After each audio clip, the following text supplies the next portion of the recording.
Dear Papa Dudut, sumulat ako sa programa ninyong Barangay Love Stories dahil netong mga nakarang araw ay sobrang lungkot ko. Tapos aksidente kong nakita ang isa sa mga uploaded stories ninyo online na agad kong pinakinggan. At nung natapos ko nga ito ay nakaramdam ako ng gaan sa puso ko. Lalo na masasabi kong inspirational talaga yung tema ng naturang kwento. Doon na nagsimula ang pakikinig ko sa programa ninyo tapos ay naisip ko na what if ako naman ang sumulat para humingi ng payo sa mga kabarangay natin, Papa Dudut. Pero bago ko simulan ang pagkukwento ay magpapakilala muna ako sa inyo. Ako po si John David pero tawagin niyo na lamang po ako sa pangalang JD. 32 years old at nagtatrabaho bilang accountant sa isang private company sa Makati. Matangkad din ako, almost 6-footer, mestizo at gwapo. Dahil sa physical kong katangian, mataas talaga ang tiwala at kumpiyansa ko sa sarili ko. Yun din ang dahilan kung bakit naging habulin ako ng mga kababaihan. Wala ano magagawa ko kung pinanganak akong magandang lalaki? Pero syempre aminado rin akong chick boy, lalo na noong hindi ko pa nakikilala yung babaeng nagpatibok sa puso ko. Isang araw, inimbitahan ako ng best friend ko na magpunta sa party ng family nila kung saan ay 70th birthday celebration ng lola nila. Dito ko nakilala si Clarice na girlfriend ng isa sa mga cousin ng kaibigan ko. Maganda siya, sexy at may pagkasingkit. Malakas din ang datingan niya pero at the same time ay hindi siya yung mga tipo ko. Palibasa ay meron na rin akong ibang babaeng tinitingnan sa party na pinuntahan ko pero malabo ko siyang makausap. Kaya naman nagpunta na lamang ako sa cocktail section ng party hall para kumuha ng inumin. At nagkataon naman na nandun din si Clarice na agad napansin ang mga tinginan ko sa babaeng type ko, Papa Dudut.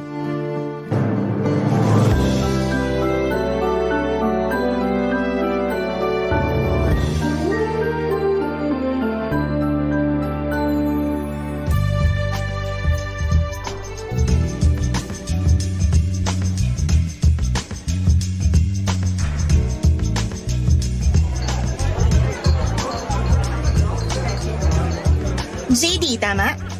Oh, ikaw si Clarice? Ako nga. Pansin ko kanina pa nanlalaki ang mata mo kakatitig kay Yela. Yela who? Ayun Ah, nahalata mo pala. Masyado ka namang observant. Of course. Simula kasi nang ipakilala ka sa akin ng boyfriend ko kanina. Hindi ka na nawala sa isip ko. Uy, bad yan. Baka magkasala ka sa boyfriend mo. As if naman magagawa akong magloko Swerte ko na sa kanya, no? Anong ibig mong sabihin? Sabi na kayo talagang mga lalaki yung totoong chismosa. Ikaw naman? Na-curious lang since nabanggit mo na. Kaya sabihin mo na. Siyempre, napaka-gentleman niya. Kung tratuhin niya ako, malayong malayo dun sa ex-boyfriend ko na kulang na lang gawing punching bag mukha ako dahil sa hilig manuntok. Dati niya yata ang pangarap maging professional boxer tapos ako yung ginawang sparring mate. Aray, abusado pala yung ex mo. Buti na lang iniwalayan mo na siya. Yeah, pero mantakin mo umabot pa kami ng 5 years. 5 years? Natiis mo yun? Oo, mahal ko Kahit naman sino basta mahal mo yung tao, mabubulag ka sa mga red flags nila. Ah, basta ako. Pinakamatagal ko ng relasyon, 3 buwan. Talaga? Relasyon ba tawag doon or what? Madali kasi ako magsawa sa babae. Gusto ko nagpapalit agad. Hindi ko kaya magtiis sa isang relasyon kapag di na ako masaya. Yan talaga ang mga salitaan ng mga certified chick boy. Wala tayong magagawa. Pinanganak tayong gwapo at habulin ng mga babae. Ay nako, pero sa nakikita ko, ikaw naman yung maghahabol sa babae.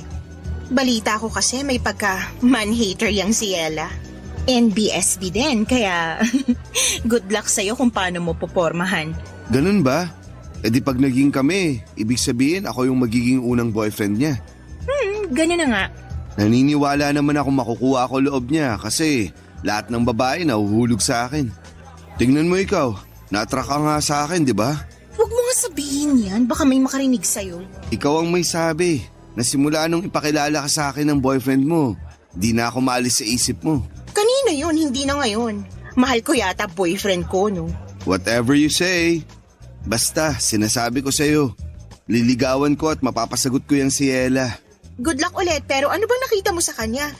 Don't get me wrong, maganda naman siya, pero ang baduy po, Morma. Sabi ng boyfriend ko, ganyan na raw si Ella kahit ng mga bata pa sila. Mahinhin, dalagang Pilipina. Yun nga yung nagustuhan ko sa kanya eh. Kasi karamihan sa mga babaeng nakikilala ko, nagpapakita agad ng motibo sa akin. Kumbaga, sunggab ng sunggab agad. Pero si Ella, kakaiba sa lahat. Kaya nakuha niya talaga atensyon ko. Excited na ako kung paano mo mababali ang sumpa ng pagiging NBSB ni Ella. Kaya nga tulungan mo ako. Anong gusto mong gawin ko? Kunin mo number niya para sa akin. Sure, hihingin ko sa boyfriend ko.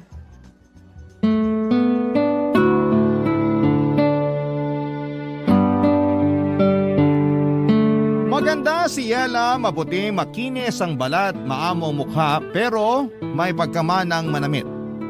Masyado kasing balot na para bang anytime ay mamanyakin siya ng mga kalalakihan, kaya ganon yung defense mechanism niya. Pero kitang-kita ko pa rin ang kaseksihan niya dahil pasimple ko siyang tinitingnan ng mga panahong yon.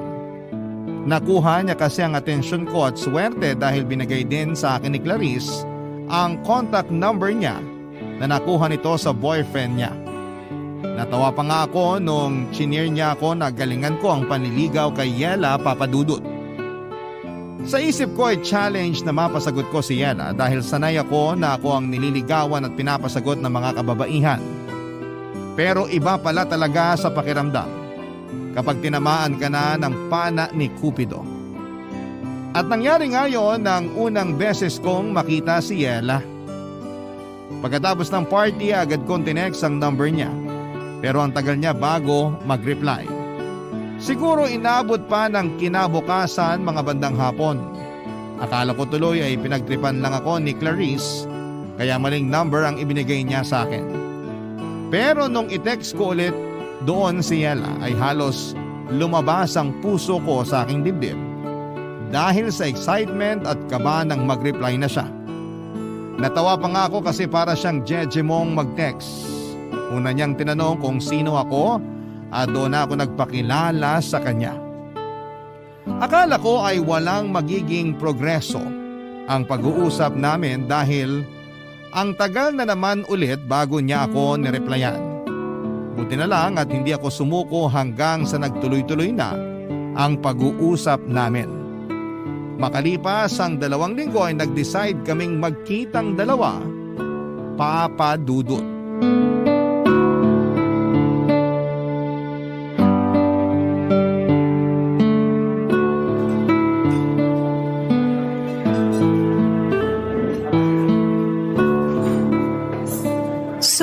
Kay Clarice mo pala nakuhang number ko, ah. Oo, kinuha niya sa boyfriend niya na pinsan mo. Kahit kailan talaga yung babaeng yun masyadong mapapil. Bakit? May galit ka ba sa kanya? Wala, pero kasama kasi siya ng mga pinsan ko na nagpupush sa akin na makipag-date para magka-boyfriend na. Excited na raw kasi sila na may ipakilala ako sa pamilya namin. Kahit si Lola, suportado sila. Wala naman sigurong masama sa kagustuhan nilang yun para sa'yo, right? Wala nga. Ako lang siguro yung ayaw. Na-mention ni Clarice na may pagka-man-hater ka raw. Totoo ba yun? What? No, OA talaga ng babaeng yun. Pero baka kaya niya nasabi kasi nga NBSB pa rin ako. Tsaka yung huling nang ligaw sa akin na lalaki, nireject ko agad para hindi na niya ipagpatuloy. Bakit? Hindi ka pa ba ready? Siguro, pero more on wala akong tiwala sa mga lalaki. Huwag ka sanang ma-offend, ah. May feeling ako na parang iba ka naman sa kanila. Normally, hindi talaga ako sumasama sa kahit na anong invite ng kung sinong lalaki, pero eto tayo ngayon. Pumayag ako mag-usap tayo sa text at magkita ngayon. Hindi naman ako na-offend, pero pwede bang malaman yung rason mo? Kasi karamihan sa mga lalaki manloloko. Yung kasing ginawa ng husband ng ate ko sa kanya. Biruin mo, May 2 na silang anak tapos 6 na taon na rin silang kasal.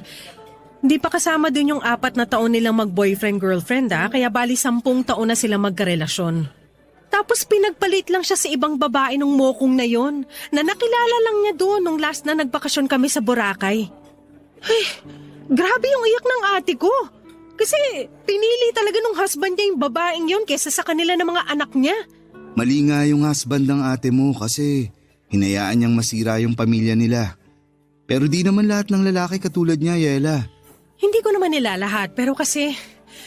Ay, nung nakaraan lang, yung pinsan naming babae nag-share ng problema sa akin. Close kami noon kaya ako agad yung takbuhan kapag may problema.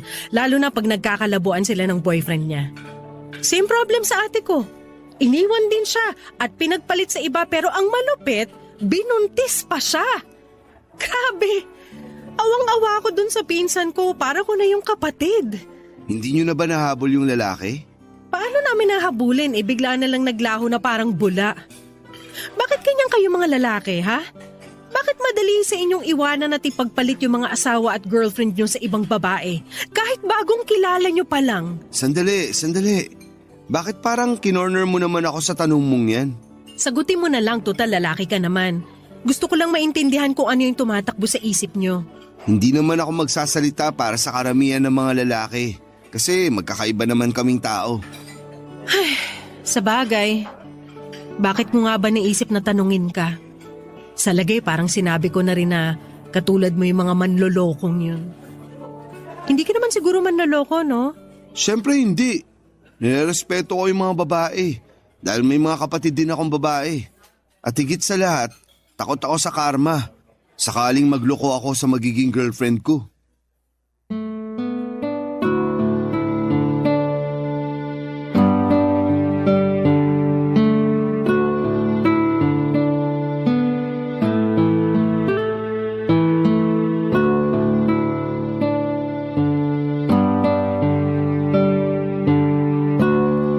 Papadudot after ko siyang i-date sa isang mamahaling restaurant sa isang lugar na kung saan ay hindi ko akalaing magdadala ako ng babae.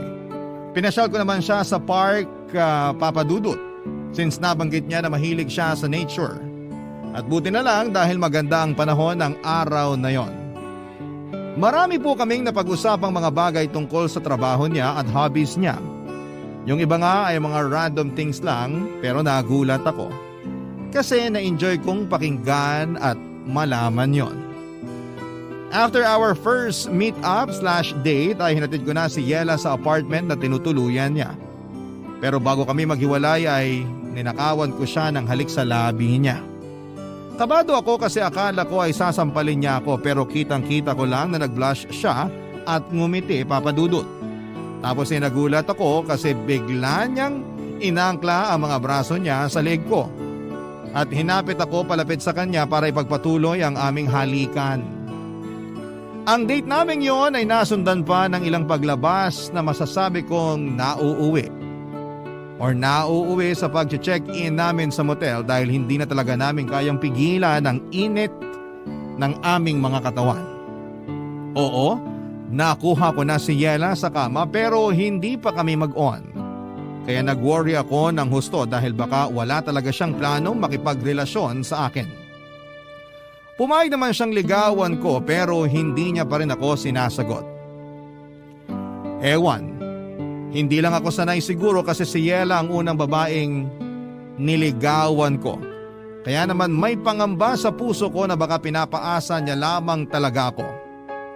At sa huli, wala akong mapala sa kanya ng mga panahong yon, Papadudot. Barangay Love Stories. Barangay Love Stories. Pero lahat ng agam-agam ko kay Yela ay nawala. Noong pagkaraan ng 1 buwan na panliligaw sa kanya ay binigay na niya sa akin ang matamis niyang oo. Grabe. Pakiramdam ko ako na ang pinakamaswerteng lalaki sa mundo dahil girlfriend ko na siya, Papadudot. Sa sobrang saya ko noong sinagot niya ako sa isa sa mga date namin, nilibre ko yung mga katabi naming table na kumakain. Wala sobrang in love ako kay Yela at ang sarap-sarap nito sa pakiramdam. Ilalarawan ko yon na para bang hindi na nakasayad sa lupa ang aking mga paa at nakalutang na ako sa ulap, Papa Dudut. Noong naging mag-on kami ni Yela ay doon ko na-discover na marami pa rin kaming pagkakaiba. At dahil nga may pagka-introvert siya, hindi ko siya mayayang pumunta sa mga bar para mag-relax at uminom ng kaunti. Kaya ang ending ay tropa ko na lamang ang niyayaya ko o kung hindi naman sila available ay nagsusolo na lamang ako. Pinapayagan naman ako ni Yela kasi hindi naman siya mahigpit, which I like dahil ayoko nung pakiramdam na kinokontrol ako. Masaya na rin naman ako na may kaunting lungkot kasi sana naman kahit papaano'y subukan man lang niyang makisama sa mga trip ko, Papa Dudut.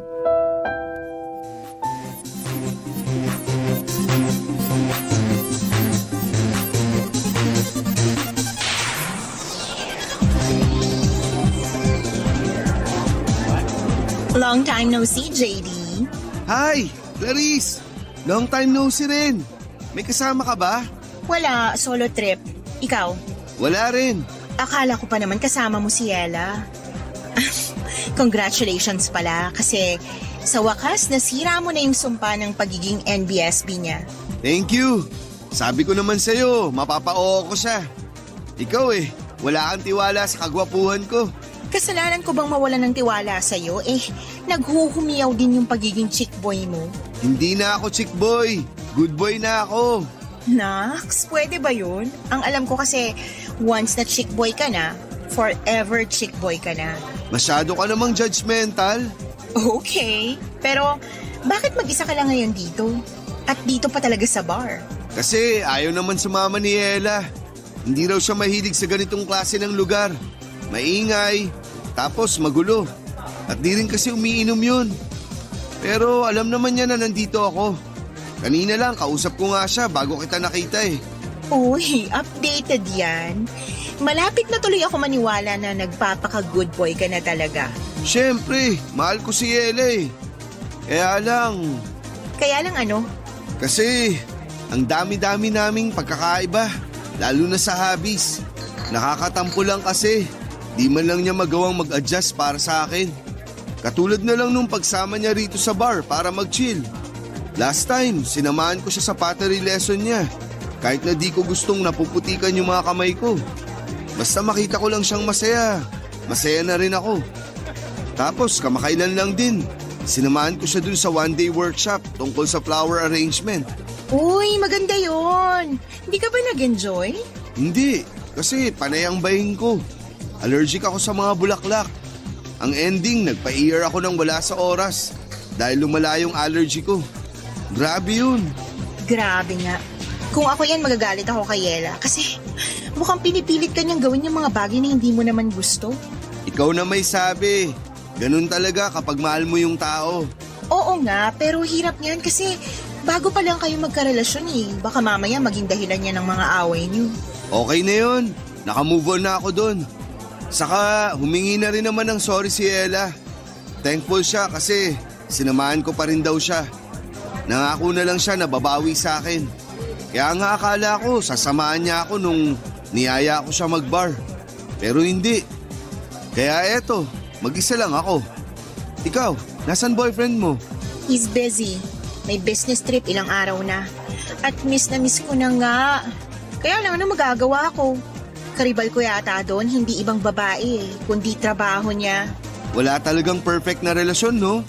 Kasi kahit gaano pa natin kamahal yung mga jowa natin, may pagkukulang pa rin sila sa atin. Totoo rin naman kasi may tampo rin ako sa boyfriend ko. Hindi niya kasi ako pinagbigyan kahit bago man lang siya umalis.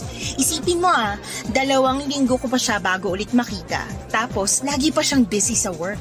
Pagbigyan? Sa kama. Kaya dinadaan ko na lang sa pag-inom Cheers para sa atin na nagsisolo trip tonight. Ah, yeah. Cheers! Gosh, ang sarap kahit na ang pait. Gusto ko pa ng isa. Sure ka? Baka malasing ka agad yan, ha? Nandiyan ka naman Di mo naman ako pababayaan, diba? Oo naman. Akong bahala sa'yo. Lasing na lasing si Clarice pero nagtira ako ng pang-uwi namin. Ako ang nag-asikaso sa kanya at plano kong isakay na lang siya ng taxi. Pero hinatak ako ni Clarice sa loob ng naturang taxi na pinara ko para sa kanya at pilit na pinapasama ako. Kaya wala na akong nagawa pa. Naisip kong i-check-in na lamang siya sa isang motel para doon magpalipas ng gabi. Tapos ay iiwanan ko na siya doon at uuwi na. Pero dahil sa kalasingan at init ng katawan ay hindi ko napigilan ang sarili ko na mahumaling kay Clarice. Nagsimula lang yon sa paghawak at halikan hanggang sa may nangyari na sa aming dalawa. Nakailang rounds din kami bago kami nakatulog sa sobrang pagod. Kinabukasan ay hiyang-hiya kami sa mga sarili namin nang nahimasmasa na kami. Nakiusap ako sa kanya na huwag ipagsasabi kahit kanino ang nangyari sa amin dahil mahal ko ang pinsan niya.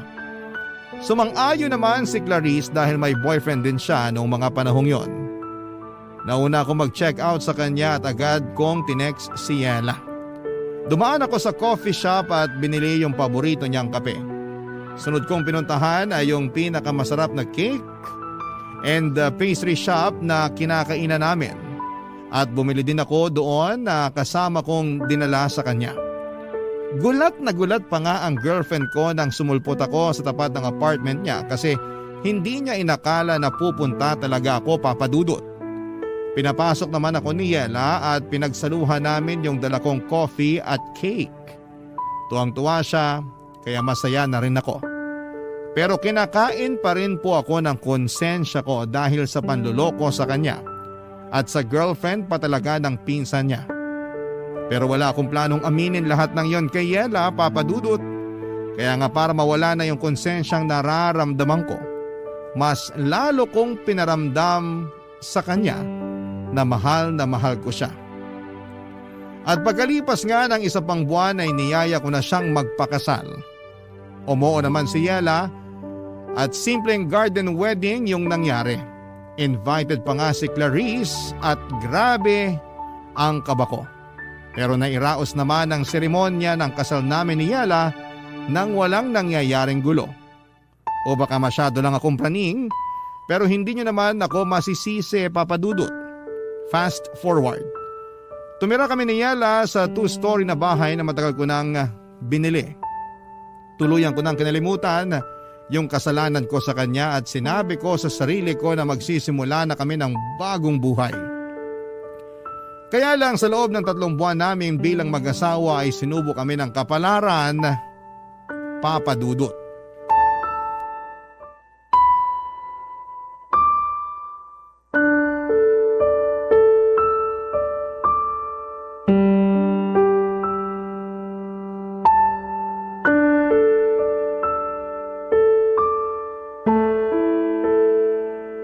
Negative na naman, babe.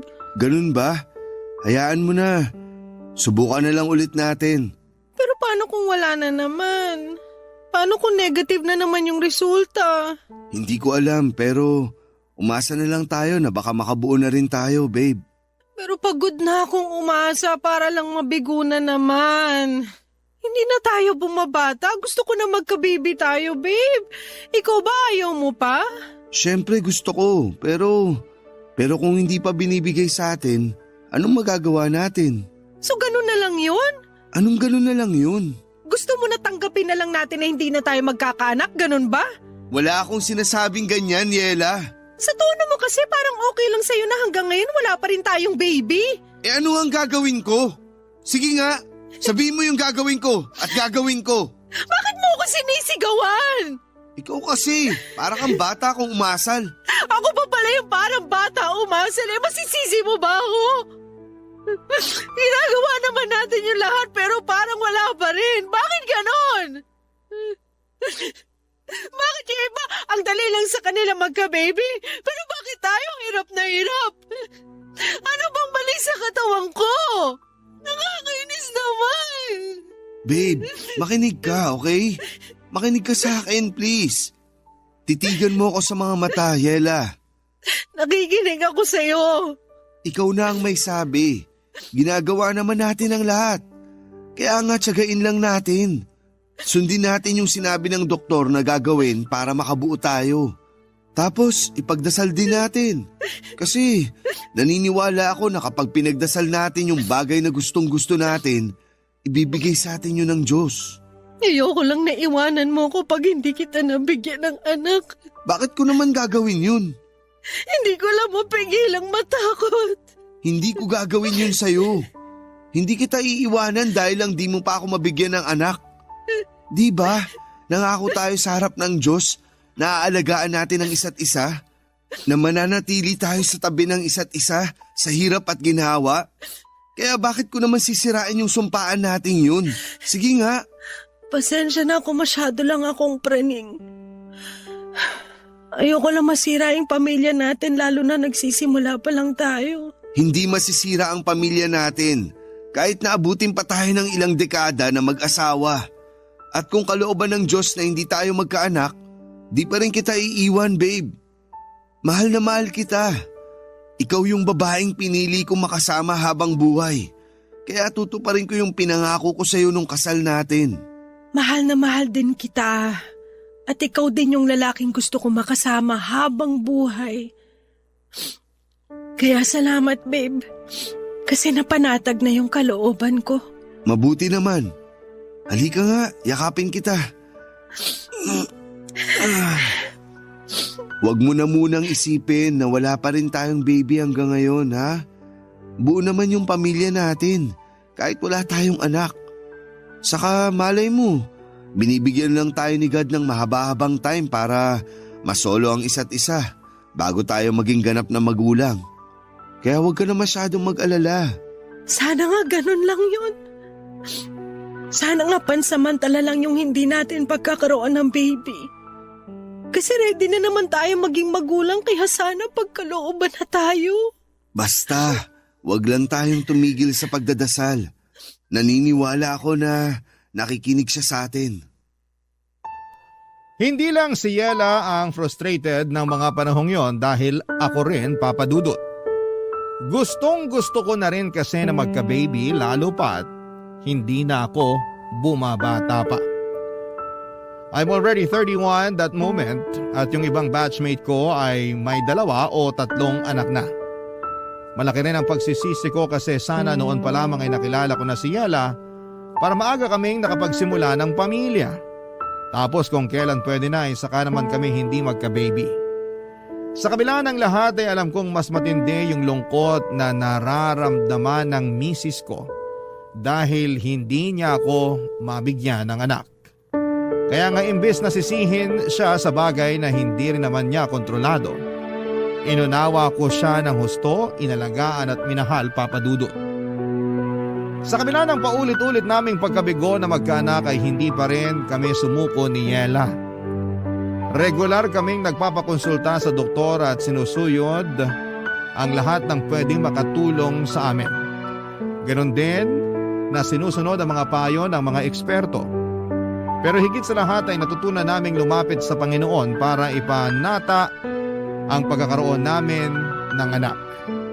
Nandun yung bumibisita kami sa mga kilalang simbahan para magdasal sa mga santo nila na tuparin ang tanging hiling naming mag-asawa upang mas makumpleto na ang pamilya namin. Mahirap pero nandun yung pag-asa na isang araw ay diringgin din ng langit ang aming dasal na magkaanak na, Papa Dudut. Barangay Love Stories. Barangay Love Stories. Pagkalipas ng 2 buwang pamanata at pagdarasal na sana'y mabuntis na si Yela, ay sinurpresa niya ako isang umaga ng magandang balita. Kakatapos lang niyang magpiti noon at ayon sa resulta ay buntis siya, Papa Dudut. Buntis ang misis ko. Kaya naman sobrang saya namin. Nag-aayakan pa nga kami mag-asawa at nagpasalamat sa may kapal dahil sa blessing niya sa pamilya namin. Bigla kaming nabuhayan ng loob dahil sa paparating naming baby.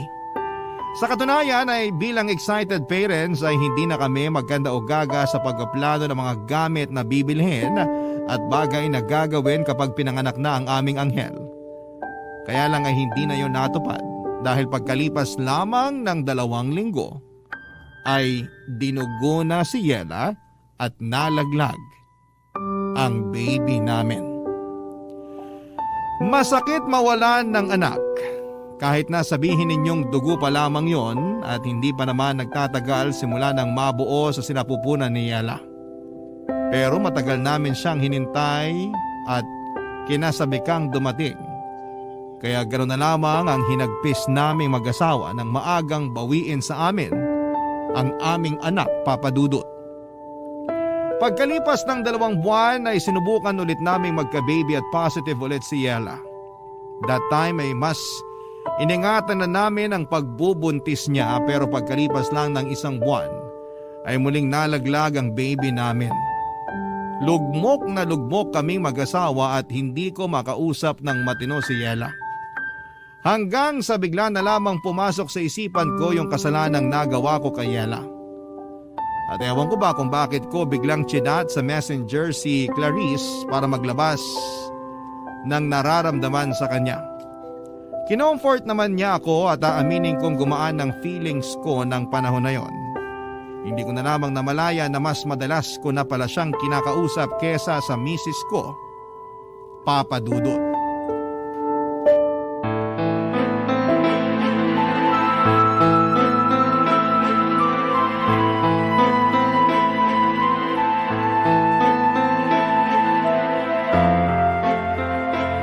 Hayop ka, JD! Ano to? Ano to? Yela, ano ba? Bakit mo binato sa akin yung cellphone mo? Nakuha mo pa magtanong? Galing mo rin umarteng inosente, ito lang ginagawang kademonyo, ano? Hindi ko alam yung sinasabi mo. Ikaw tong masyadong mainit dyan. Nananahimik lang ako rito tapos nambabato ka bigla dyan. Bakit di mo tignan yung cellphone bago mo depensahan yung kasinungalingan mo? Tignan natin kung makapagmaang-maangang ka pa. Ano ba kasi to? Babe, magpapaliwanag ako. Wala ka nang dapat ipaliwanag! Nabasa ko na lahat dyan sa conversation niyo ni Clarice! Walang hiya kayong dalawa, ang bababoy niyo! Hindi naman namin sinasadya, babe. Saka 1 beses lang naman nangyari yun. Wala akong pakialam kahit 1 beses lang yun nangyari.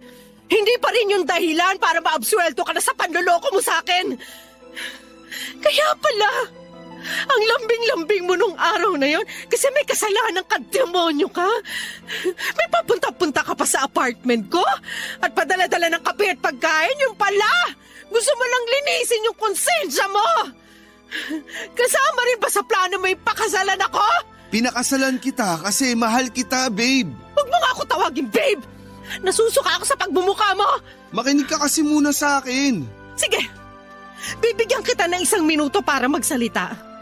Sabihin mo na lahat ng gusto mong sabihin. Siguraduhin mo lang na makukumbinsi mo ako sa mga idadahilan mo dahil kung hindi, ewan ko na lang.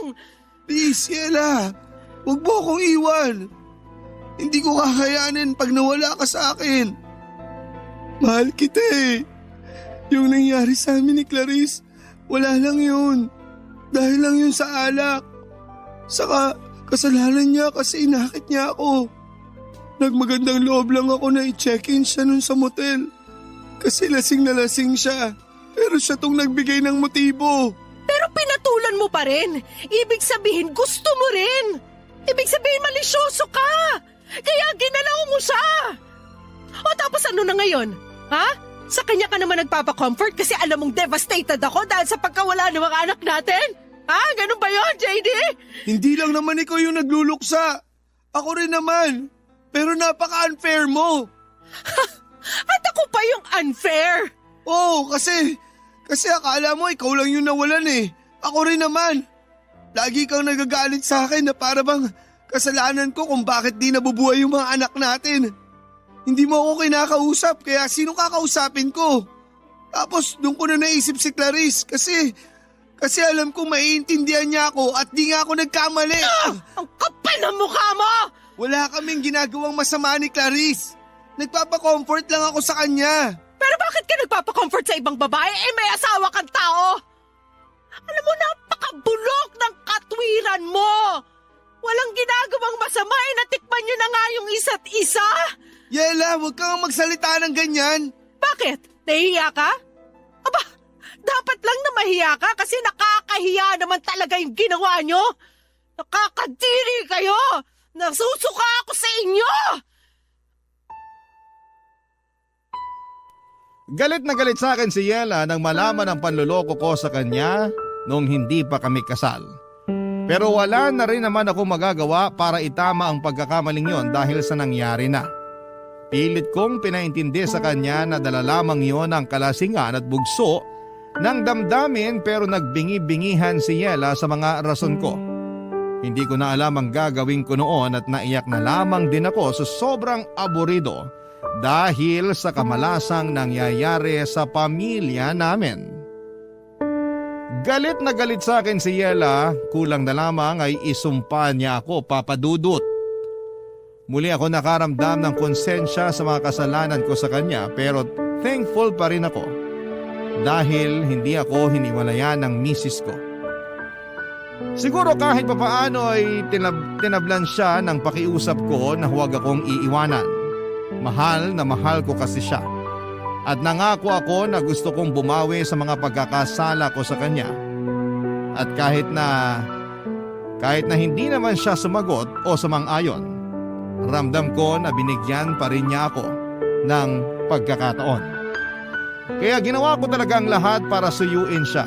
Kahit kasal na kami, niligawan ko ulit si Yela.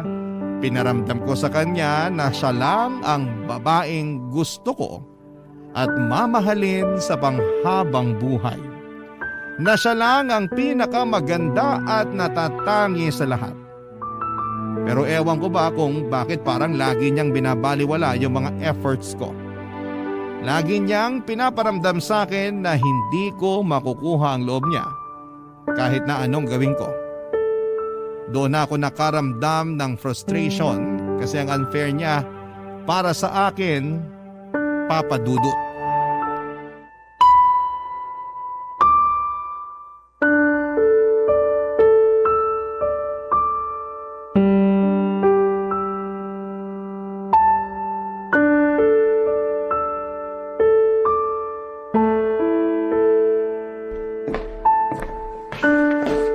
Babe, pinagluto kita ng paborito mong sopas.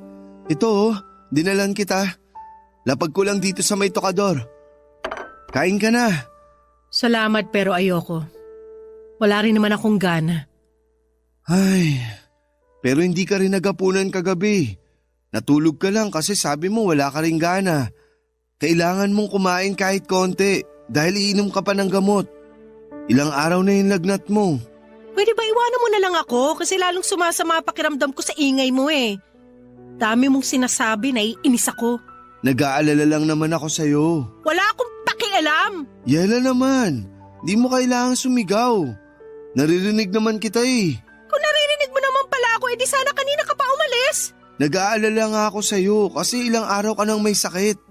Kaya hindi ka gumagaling kasi ang tigas ng ulo mo. Mas gusto ko nga na hindi na ako gumaling para mamatay na lang din ako katulad ng mga anak natin.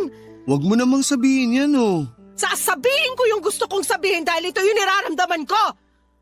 Pagod na ako, JD. Pagod na akong pakisamahan ka sa isang bubong dahil ang asawa na kita. Sinubukan ko naman na patawarin ka.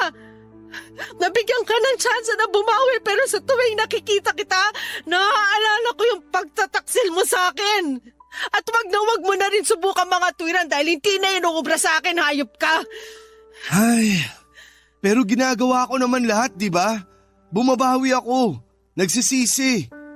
Pinaparamdam ko sa'yo na ikaw lang yung mahal ko. Akala mo ba sapat na yon?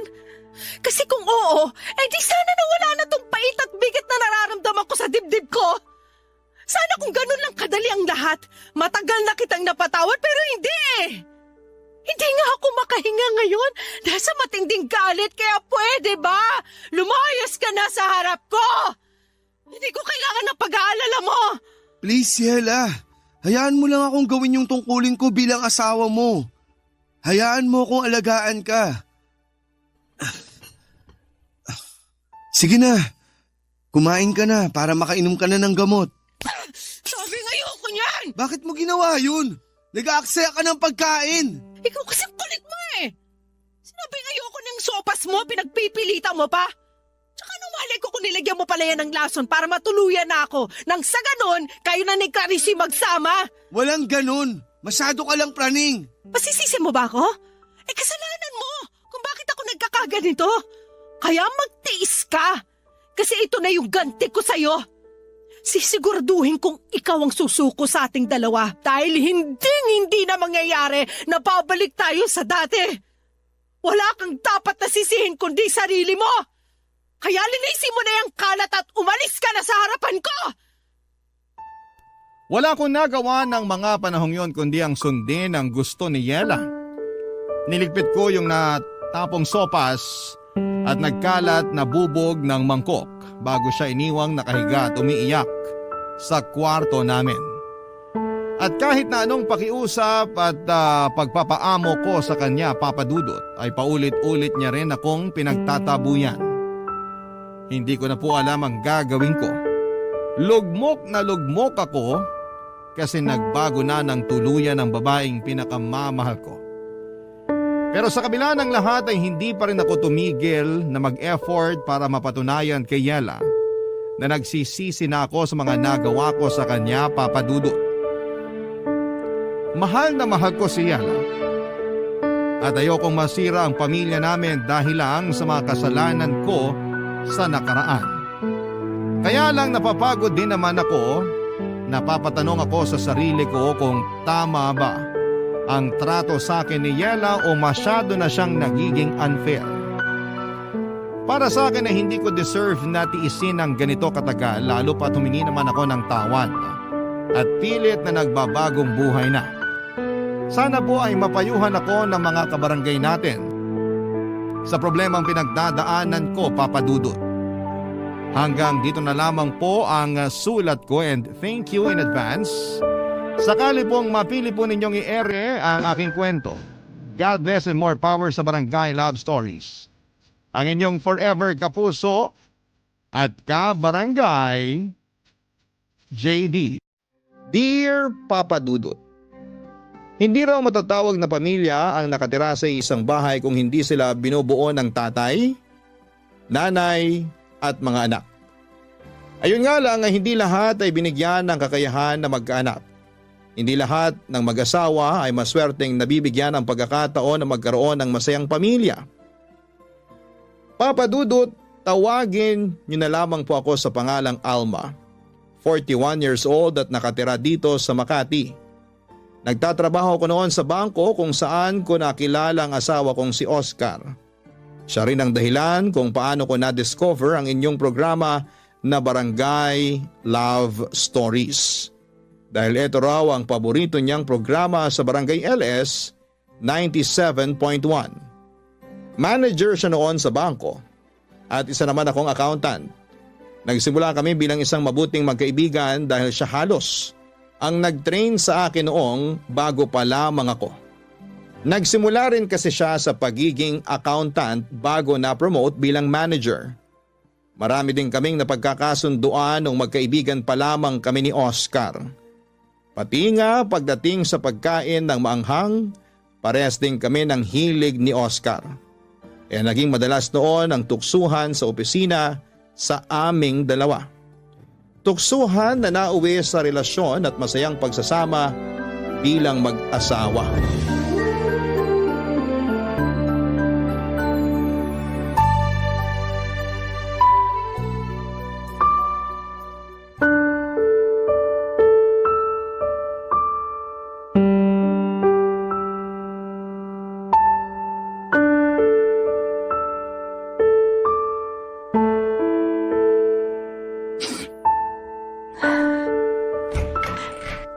Alma, nalaban mo ba yung color blue na uniform ko? Alma? Umiiyak ka ba? Hindi. Nagtitiklop lang ako ng mga damit dito na sinilong ko kanina. Ano nga yung hinahanap mo na uniform? Bakit ba umiiyak ka na naman? Hindi naman ako umiiyak. Huwag ka na mag-deny kasi namamagapay ang mga mata mo. Sabihin mo na lang sa akin ang totoo. Wala namang dahilan para umiyak ako, Oscar. Medyo sinisipon lang talaga ako kaya naluluhan na rin ang mga mata ko. Yung baby ba natin? Dahil ba to sa pagkalaglag ng baby natin mula sa sinapupunan mo ilang buwan nang nakakaraan? Sabi ko naman sa'yo, hindi mo kailangan na maglihim sa akin. Akin na nga yung mga kamay mo at hahawakan ko ng mahigpit. Sorry, Oscar. Bakit ka naman nagsasorry? 4 na buwan na kasi ang nakakalipas mula nang makunan ako. At nangako ako na hindi na ulit ako iiyak pa.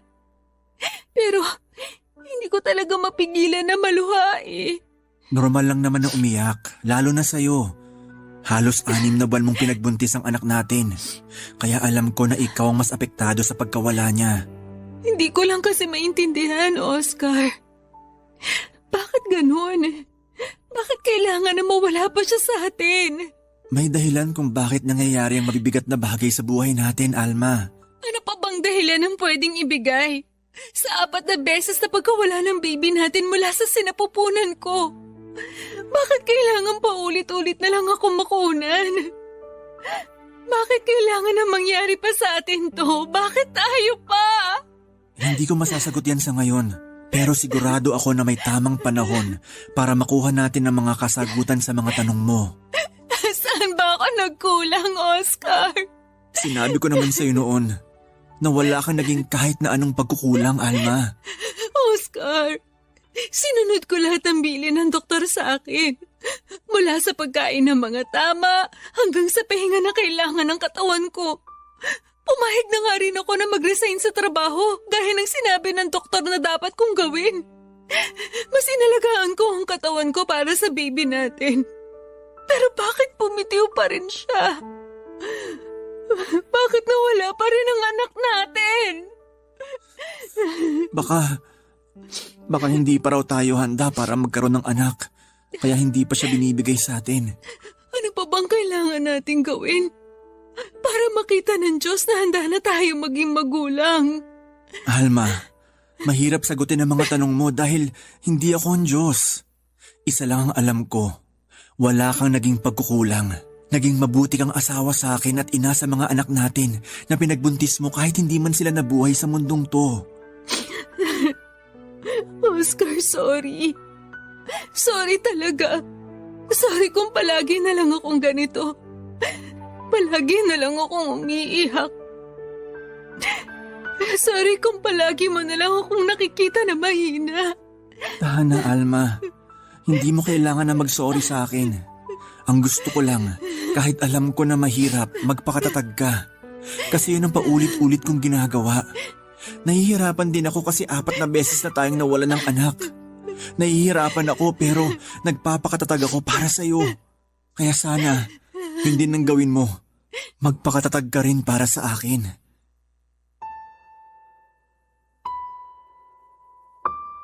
Papa Dudut, walang perpektong tao at wala ring perpektong relasyon. Pero lahat ay ginawa namin pareho ni Oscar para talagang magkaroon kami ng maayos na pagsasama. Solong anak lang si Oscar na mga magulang niya kaya umasa ang mga ito na mabigyan namin sila ng maraming apo. Naalala ko pa noong unang beses ko silang makilala. Walang ibang bukang bibig ang nanay niya kung hindi sana maka-4 o 5 anak daw kami ni Oscar. Umaasa raw sila na magkakaroon kami ng malaki at masayang pamilya. Nang mga panahon na yon ay hindi pa kami kasal ni Oscar. At batid ko sa sarili ko na may problema ako sa matres ko. Irregular kasi ang period ko at college pa lamang na-diagnose na ako na may PCOS. Kaya nga nang makilala ko ang mga magulang ni Oscar at malaman ko ang pangarap ng mga ito para sa kanya ay nangamba ako kaagad na baka hindi ako matanggap ni Oscar kapag nalaman niya ang kalagayan ko. At nangiyain niya ako na magpakasal noon ay naiyak talaga ako na labis niyang pinagtaka at pinag-alala. Halata kasi na hindi tears of joy ang nilabas ng mga mata ko ng mga oras na yon. Luha yon ng lungkot at pangamba. At doon ko sinabi sa kanya ang kalagayan ko na baka mahirapan ako na bigyan siya ng anak. O baka hindi ko na siya tuluyang mabigyan ng anak.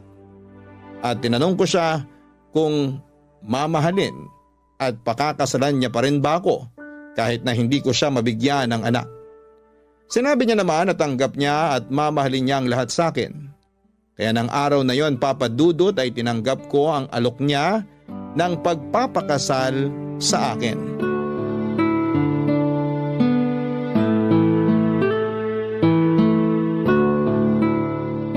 Alma, ang sarap nitong niluto mong sinigang ah. Talaga? Sakto lang ba ang lasa ng sabaw at pagkakaluto ko sa karne ng baboy? Saktong-sakto lang ang lahat. Kita mo nga oh, pangatlong bulos ko na ng kanin tong nasa plato ko ngayon. Ganyan ka naman talaga kumain kapag sinigang ang ulam. Kasi paborito mo yan. Pero iba talagang pagkakaluto mo ngayon. Sobrang sarap talaga. Namiss mo lang yung sinigang ko. Nako, siguro nga. Kung pwede nga lang, gabi-gabi sana ito lang ang ulam natin eh. Hoy, hindi naman pwede yun. Kasi kailangan din natin mag-ulam ng gulay sa ibang araw. May gulay naman tong sinigang ah. Alam ko, pero iba pa rin yung nag-uulam tayo na puro gulay lang. Lalo na sa ganitong edad natin na malapit na mawala sa kalendaryo. Oscar? Alma? Sino yung kumakatok? Gising pa ba At kayo? ganitong oras pa talaga? Oscar? Parang boses nga ni Jenny yun na Alma? dati nating katrabaho. Pupuntahan ko lang Oscar? yung kumakatok kasi Alma? tapos na rin naman akong kumain. Pagbuksan Sige, mo naman ako ng susunod pinto, rin kaagad please. ako. Jenny! Sabi na nga ba at boses mong narinig ko? Alma! Alma, salamat. Pinagbuksan mo ako ng pinto. Teka, bakit ka umiiyak? Tsaka, bakit may dala kang malaking bag? May pasa ka pa sa pisngi at braso mo, oh. Pasensya na talaga sa abala. Pero wala na kasi kung alam na pwedeng mapuntahan. Ayos lang, Jenny. Halika, pumasok ka nga muna. Salamat. Maupo ka muna sa sofa. Sige. Ano ba nangyari? Sabihin mo sa akin. Si Edward kasi.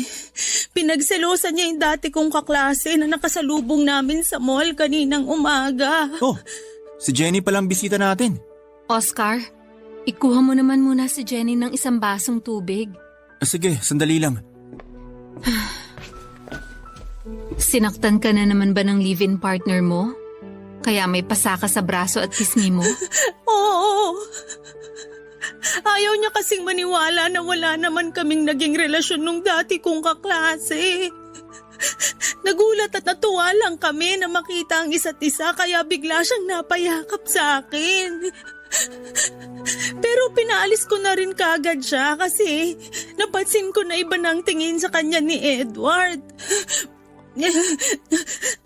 Tapos, nung makaalis siya, pinagtaasan na ako ng boses ni Edward hanggang sa paunahin na niya akong umuwi ng bahay.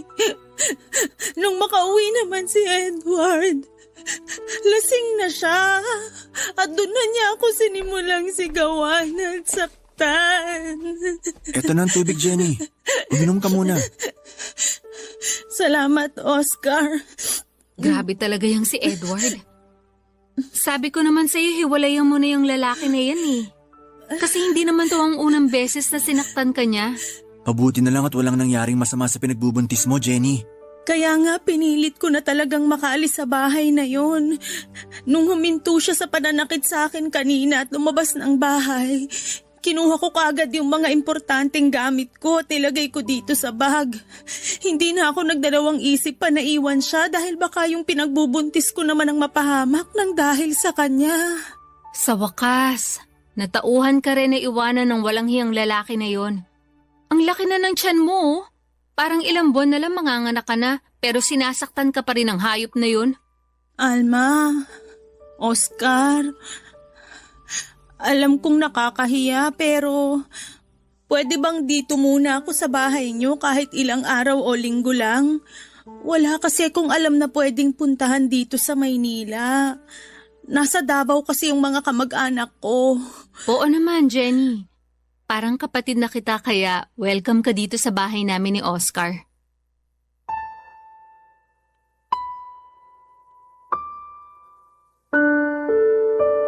Papa Dudut, bago kami magpakasal, ginamot ko muna ang PCOS ko at nagpa-regular check-up ako sa isang OBGYN. Gusto ko kasi na maayos kong maibigay ang sarili ko sa magiging asawa ko. Mahigit na 1 taon na gamutan hanggang sa maging regular na ang buwan ng dalaw ko. At sabi ng doktora ko noon na mas naging maayos na raw ang matres ko. Kaya naman nang magpakasal kami ni Oscar ay medyo buo na ang loob ko na mabibigyan ko na siya ng anak. Pero hindi pa rin pala naging madali ang proseso. Lalong tumibay ang pagdududa ko sa sarili ng 4 na beses na akong makunan. Sobrang bigat noon kasi pakiramdam ko. Naging pabaya akong ina. Kahit lahat ng payo ng doktor ay sinusunod ko naman.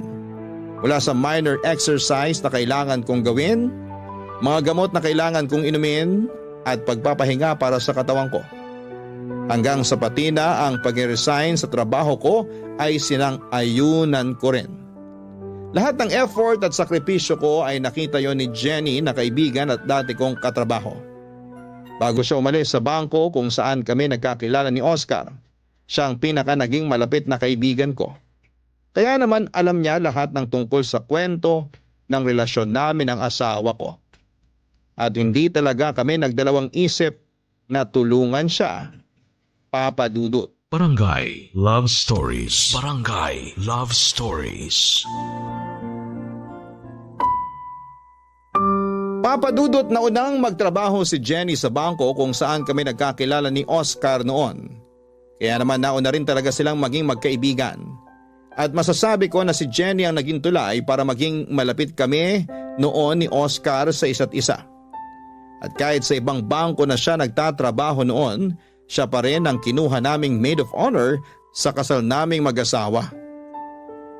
Nung minsang kausap ko noon si Jenny, naikwento niya sa akin ang tungkol sa pagiging seloso at mapanakit ng live-in partner niyang si Edward. Pero hindi ko inakala na darating sa puntong pupunta siya sa bahay namin na maraming pasa sa mukha at katawan. Pinayuhan namin siyang magsampa ng kaso o kahit na ipabarangay ang kinakasama niya. Pero ayaw niya na raw ng mas malaking gulo. Nakiusap na lamang siya na tumuloy sa amin hanggang sa makapanganak siya. Nagsilay ng isang napaka-cute na baby girl si Jenny, Papa Dudut. Malusog ito at kamukha talaga ng kaibigan ko kahit baby pa lamang ang anak niya. 2 buwan pa ang lumipas ay nagpaalam si Jenny na magtatrabaho sa Taiwan at iiwan muna sa amin ang anak niya. May kamag-anak daw kasi itong nagtatrabaho doon at nag-alok ng mabilisang proseso kay Jenny para makapagtrabaho din doon. Ang sabi niya ay magpapadala daw siya ng panggasto sa oras na maging maayos na ang sitwasyon niya doon. Kaya pumayag na rin kami ni Oscar. Maayos ang komunikasyon namin sa unang ilang buwan niya sa Taiwan. Hanggang sa hindi na namin siya muli pang nakausap. May nakarating na lang na balita sa amin na nakapag-asawa na siya ng ibang lahi at hindi pinaalam sa lalaki ang tungkol sa anak niya. Kaya naman sa halos 9 na taon ay kami ang nag-alaga sa anak ni Jenny na si Lotlot.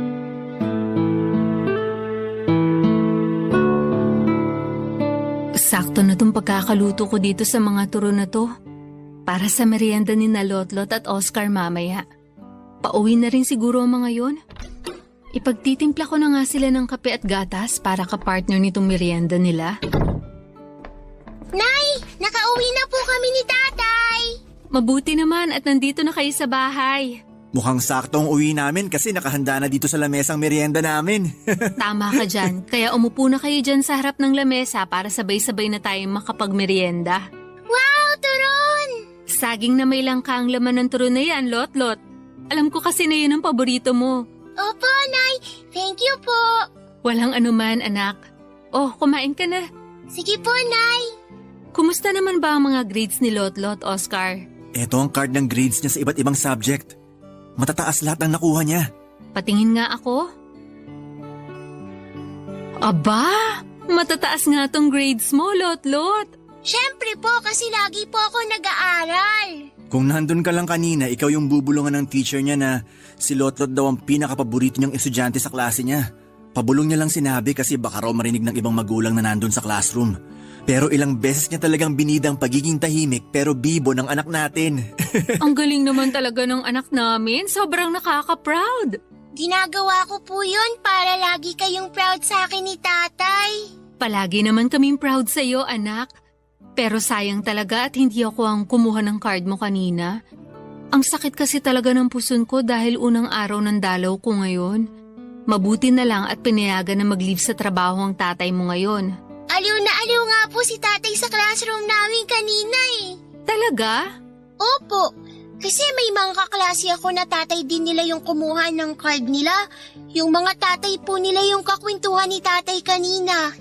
Nakakatuwa lang kasi akala ko talaga ako lang ang lalaking pupunta dun kanina. Marami-rami rin pala kami. Aba, marunong ka na rin makipagkwentuhan sa iba mga magulang ha? Nawala na talaga ang pagiging tahimik mo, Oscar. Mababait din kasi yung mga nakilala ko doon, kaya napakwento talaga ako. Kumusta na palang pakiramdam mo ngayon? Mas maayos na kaysa kanina. Hindi na ba masyadong masakit ang puson mo? Hindi na kasing sakit nung kagaya kaninang umaga. Magpahinga ka na lang ulit mamaya.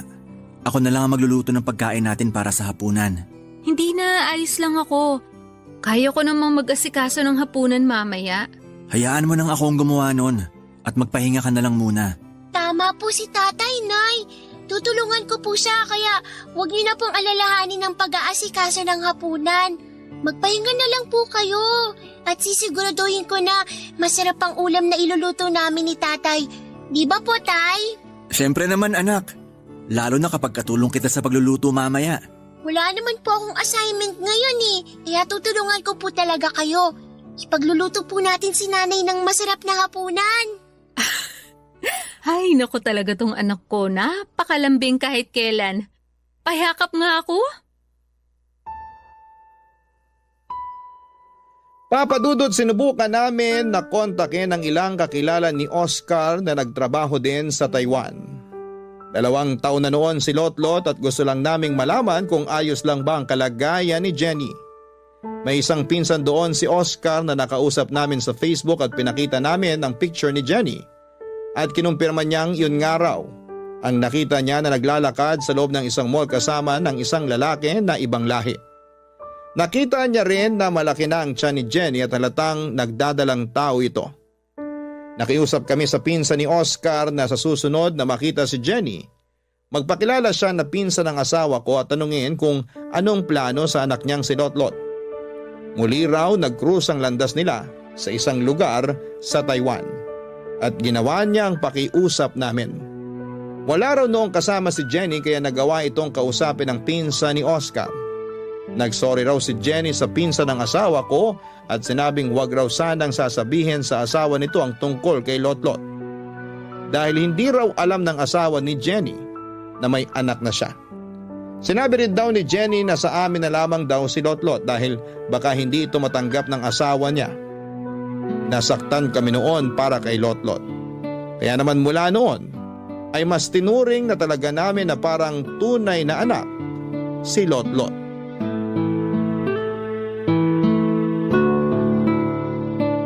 Oscar, heto na ang kape at tinapay mo na may palamang peanut butter. Ilalagay ko muna dito sa mesa tong tray kasi mainit pa tong 2 tasa ng kape na nandito para sa atin.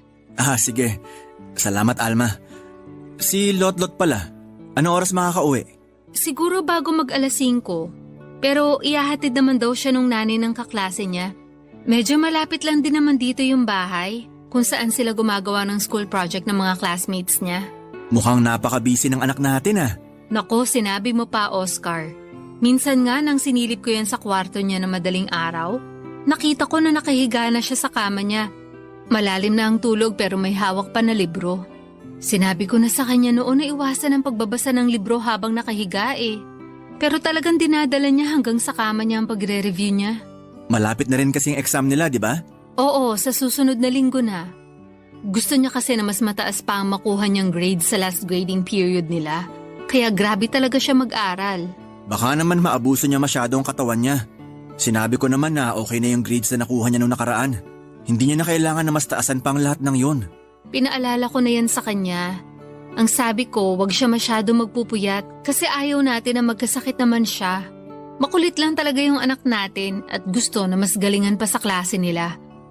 Pero wag kang mag-alala, palagi ko naman chine-check ang oras ng pagtulog niya eh. Minsan lang kapag nagigising siya ng madaling araw, inaaral niya ulit ang huling libro na huling binasa niya. Yun ang kwento niya sa akin na minsan mag-usisa ako kung bakit may hawak siyang libro habang nakahiga sa kama niya at malalim na ang tulog. Mukhang kailangan ko na mag-isip ng regalo para sa darating na recognition day niya. Alam mo ba na dapat sasabihin ko na sa'yo yan?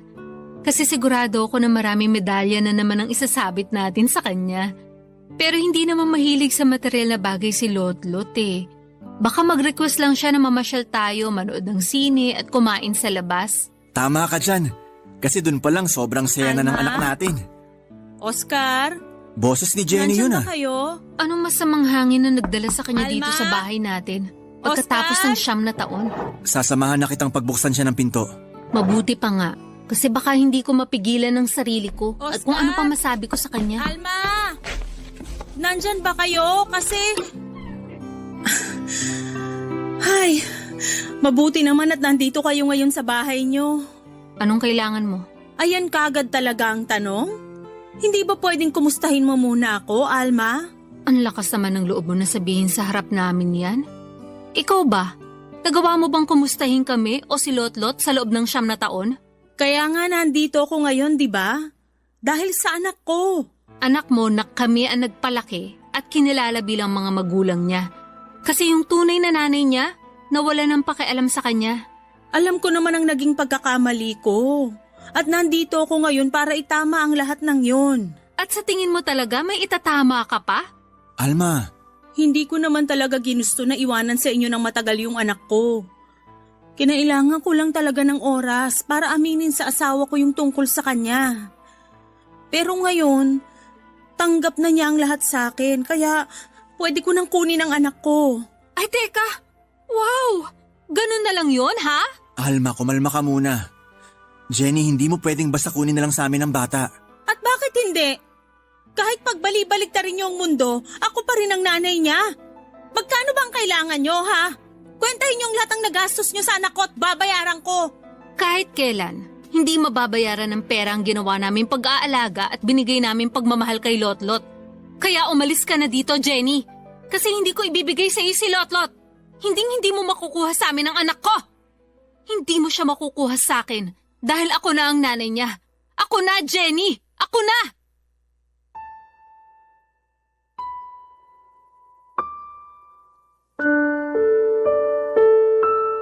Papadudot mula ng unang beses kong mabuhat si Lotlot noong baby pa lamang siya. Parang nabuhay ang pagiging pusong nanay ko. Alam kong hindi ko siya anak pero nang mga oras na yon, pakiramdam ko ay para sa akin siya. Kaya nga ako talaga ang unang pumayag nang sabihin ni Jenny na sa amin muna ang anak niya habang nagtatrabaho siya sa malayo. Alam ko na mali kasi na hindi naman niya kami kamag-anak pero may parte sa sarili ko noon. Ang humihiling na sana'y hindi na muli pang balikan ni Jenny ang anak niya. Kaya naman nang makarating sa amin ang balita mula sa pinsan ni Oscar na tinatago pala ni Jenny sa asawa niya na may anak siya. May sama ako ng loob pero medyo natuwa din ako. Kasi pakiramdam ko, doon na natupad ang pangarap ko na magkaroon kami ng anak ng asawa ko. Hindi man ako nagluwal kay Lotlot at hindi man namin siya kadugo ay tunay na anak naman ang turing namin sa kanya ng asawa ko. Kaya sabi ko sa sarili ko na ipaglalaban ko ang karapatan ko sa kanya sa abot ng makakaya ko. Barangay Love Stories. Barangay Love Stories. Papadudot alam ng anak-anakan ko na si Lotlot na hindi kami ang tunay niyang mga magulang. Nasa grade 3 siya noon nang umuwi siya ng bahay na umiiyak at tinatanong sa amin kung totoong ampon lang daw ba siya. May mga nambubuli daw kasi sa kanya sa school at sinasabi na hindi namin siya anak. Hindi kagad ako nakasagot pati na ang asawa kong si Oscar at saglit pa kaming nagkatinginan. Bigla namang yumakap si Lotlot at sinabi niya na kahit totoo ang sinasabi ng mga kaklase niya, na hindi kami ang tunay niyang mga magulang ay hindi mapapalitan ng kahit na sinong tao ang pagmamahal niya para sa amin. Doon namin inamin ang totoo sa kanya, Papa Dudut. Pero sinabi lang namin na nasa malayo ang tunay na nanay niya at nagtatrabaho. Hindi kami nagsalita ng kahit na anong masama tungkol kay Jenny dahil ayaw namin magtanim ng sama ng loob sa kanya si Lotlot. Kaya naman nang minsan pang pumunta si Jenny sa bahay namin at nakita niya si Lotlot, hindi na ito nagulat nang magpakilala si Jenny na nanay nito. Pinakita kasi namin sa bata noon ang mga litrato namin ni Jenny kaya alam nito ang itsura niya. Nang araw na yon, ay may kasama ng barangay tanod si Jenny para kunin ang anak niya. Nagbanta pa ito na magdedemanda sa oras na hindi pa namin ibigay ang bata sa kanya. Kaya naman sa kabila ng malakas na pag-iyak ni Lotlot ay binigay na namin siya ni Oscar sa tunay na nanay niya. Papa Dudut, dinala siya ni Jenny sa probinsya nila sa Davao kasama ang asawa nito at 2 nilang anak. Nung unay nakakapag-text at nakakatawag pa sa amin si Lotlot hanggang sa tuluyan na kaming mawala ng komunikasyon sa kanya.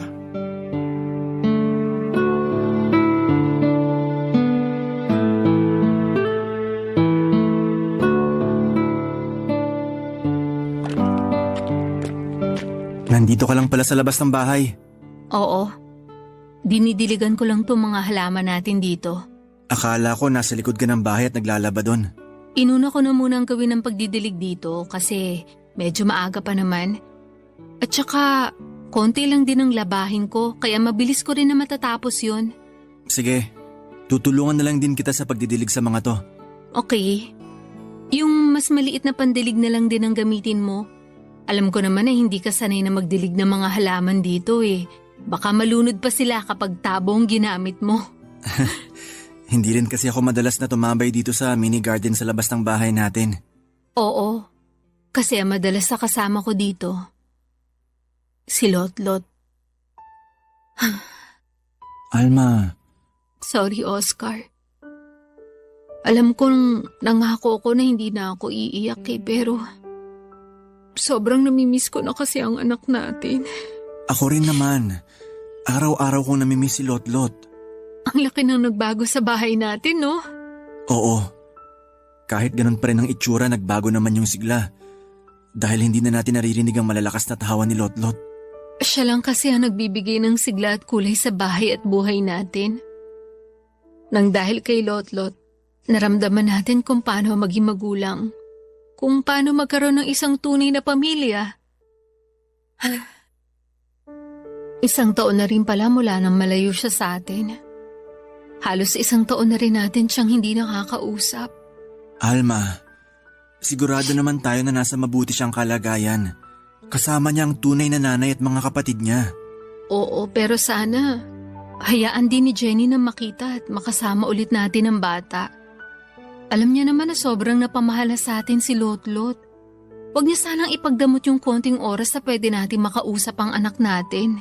Siguro gusto niya lang na mas makilala siya ni Lotlot bilang nanay nito. Na mas makapag-focus ang bata na makilala siya ng pamilya niya.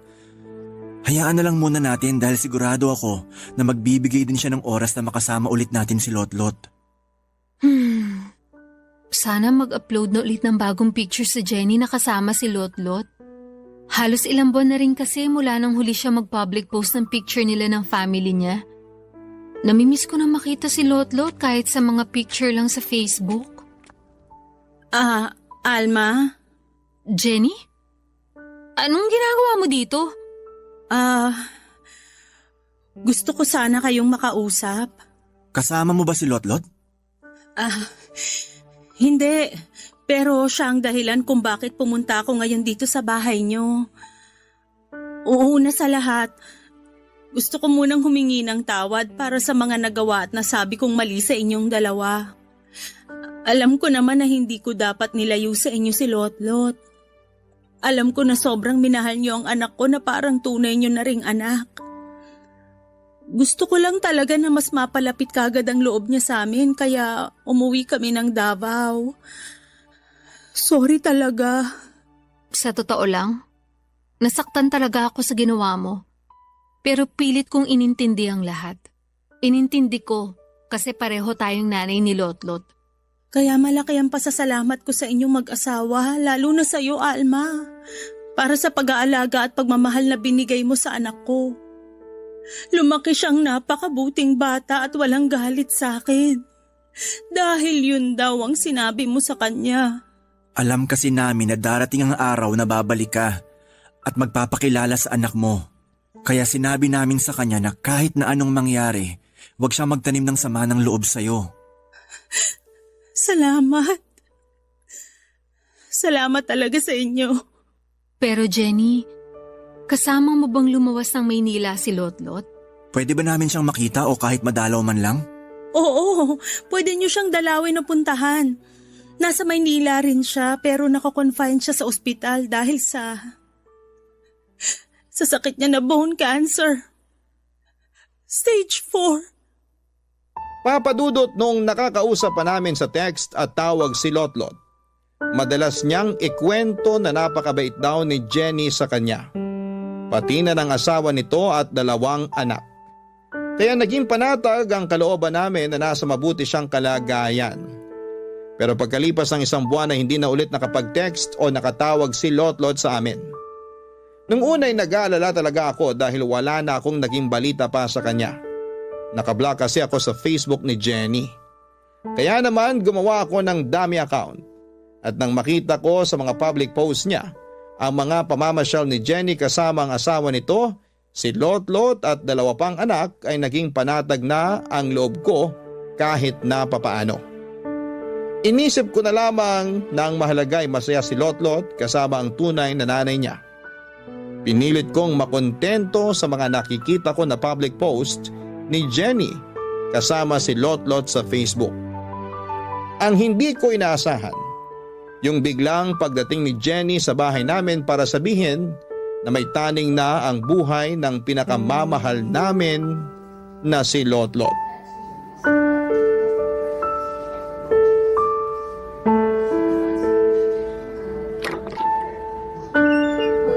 Kayo na pala yan, Alma, Oscar. Pasok kayo. Salamat. Sorry kung medyo ginabi na kami. Na-traffic din kasi kami papunta dito sa ospital. Ayos lang. Kakaalis lang din ng asawa ko kasama yung 2 anak ko. Tulog pa nga pala si Lotlot. Kailan pa pinutol ang binti niya?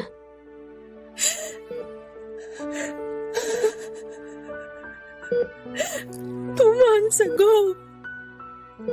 Umasa kasi kami na kahit paano mapipigilan pa ang pagkalat ng cancer sa katawan niya. Maliit na chance pero meron. Yun ang sabi ng doktor. Kaya pumayag kami na putulin yung kanang binti niya kahit alam naming mahirap yun para kay Lotlot. Pero alam nyo, nung itanong ko kay Lotlot kung okay lang ba na maputol yung binti niya para gumaling siya, hindi siya nagdalawang isip na sumagot ng oo. Okay lang sa kanya basta gagaling siya. Matapang na bata kasi talaga si Lotlot. Oo. Hindi kagaya ng nanay niyang napakaduwag sa responsibilidad. Alma, Oscar, sorry kung hindi ko kagad nasabi sa inyo yung kalagayan niya. Natakot din kasi talaga ako. Natakot na baka magalit kayo sa akin at sabihin niyo na hindi ko siya inalagaan ng maayos. Masyadong mabilis yung pangyayari. Nasa stage 3 na yung bone cancer niya nung ipa-check up namin siya.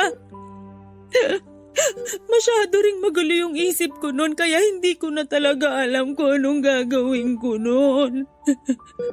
Pero nung sabihin ng doktor na nasa terminal stage na yung cancer niya, alam ko na kailangan niyo nang malaman yung tungkol sa kalagayan niya. Sorry. Sorry talaga. Gustuhin ko mang magalit. Wala na akong lakas para maramdaman pa yon, Jenny. Ang gusto ko na lang ngayon, makasama si Lotlot. Makasama namin ni Oscar ang anak namin. Ibibigay ko sa inyo lahat ng oras na gusto niyong makasama si Lotlot. Dahil alam ko kung gaano niya kagusto na makasama rin kayo. Lalabas na muna ako. Maiwan ko muna kayo dito kasama ni Lotlot. Sige, salamat.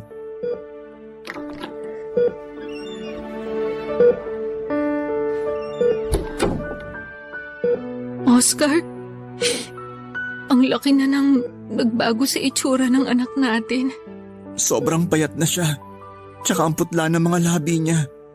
Sana mas maaga ko siyang naalagaan. Sigurado ako na paulit-ulit niya tayong hinahanap noon.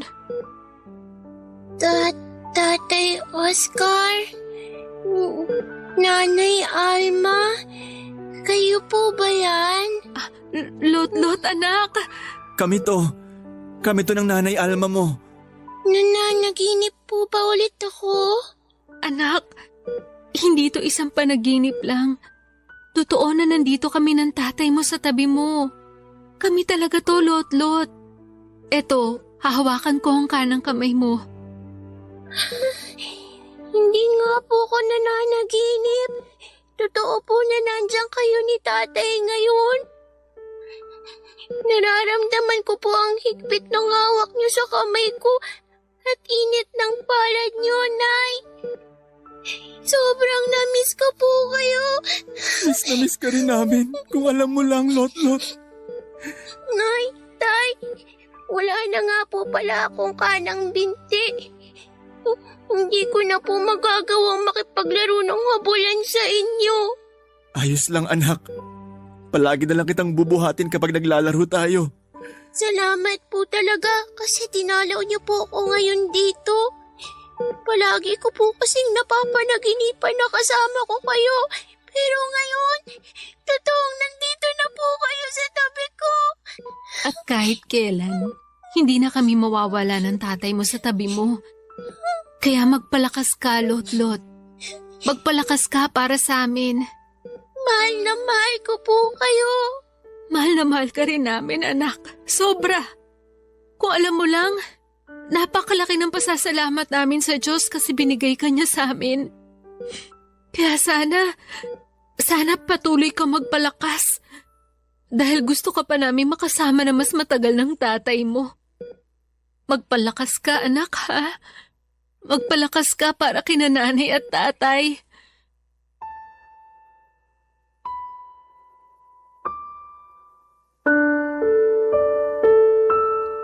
Papadudot nang sabihin ni Jenny sa akin ang tungkol sa sakit ni Lotlot, pakiramdam ko.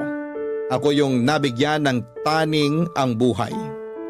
Ang hirap maghanap ng mga salitang pwede kong sabihin kay Jenny noon kasi nilalamo na ako ng matinding kalungkutan. Kaya naman kinabukasan ay kaagad naming pinuntahan ni Oscar ang ospital para dalawin si Lotlot. Grabe ang pagpigil ko ng mga luha nang makita na putol na ang kanyang binti. Pero mas nagpigil ako ng mga luha nang makita ko ang ngiti sa maputla niyang mga labi sa kabila ng kanyang pinagdadaanan. Isang buwan na lang daw ang natitira sa panahon na pwede pa naming makasama si Lotlot. Kaya naman halos hindi talaga ako umalis sa tabi niya. Hinayaan naman ako ni Jenny na mag-alaga kay Lotlot hanggang sa huling sandali ng buhay niya. Mula sa isang buwan na taning sa kanya ng doktor ay halos 2 buwan ko pang nakasama at naalagaan si Lotlot. Ang halos 2 buwan ng buhay ko na puno ng saya at pighati ng tuluyan na kaming iwanan ni Lotlot. Naniniwala ako, papadudot, na ang presensya ng bawat tao ay may dahilan sa buhay ng iba. Kaya siguro naiwan sa amin si Lotlot noon ay para maramdaman ko kung paano ang maging isang nanay ng mga panahon na yon. Siya ang naging sagot sa lahat ng matinding kalungkutan na pinagdaraanan ko noon. Nang dahil sa presensya ni Lotlot, napuno ng saya ang 9 na taon ng buhay ko na kasama siya. Akala ko ay pangmatagalan na pagluluksa ang mararamdaman ko nang dahil sa pagkawala ni Lotlot. Pero makalipas ang 5 taon mula nang siya'y magpaalam, dininig ng Diyos ang napakatagal na naming ibinagdarasal ng asawa kong si Oscar. At sigurado ako na tinulungan ako ni Lotlot na ibulong sa Diyos na pagbigyan ang matagal ko nang ipinagdarasal. Ang magkaroon kami ng sariling anak. Dahil ngayon habang sinusulat ko ang kwento naming ito ay mag-4 na buwan na akong nagdadalang tao. Napakalaki ng pasasalamat ko sa biyayang ibinigay sa akin ng Diyos. Dahil sinabi ng doktor na malusog ang baby na nasa sinapupunan ko. Kaya sisiguraduhin ko na pupunuin namin ang pag-aalaga at wagas na pagmamahal ang anak namin sa oras na isilang ko siya. Gaya ng ginawa namin sa unang anak namin na si Lotlot. Umaasa ako na kahit papaano ay may maiwang aral at inspirasyon ang kwento kong ito, Papa Dudut. Inspirasyon na maikli lamang ang buhay ng tao kaya sulitin po natin ang bawat oras na pwede pa nating makasama ang mga mahal natin sa buhay. Hanggang dito na lamang po ang sulat ko. Mabuhay ang Barangay Love Stories at naway patuloy na mamayagpag ang Barangay LS 97.1. Ang inyong forever kapuso at kabarangay, Alma.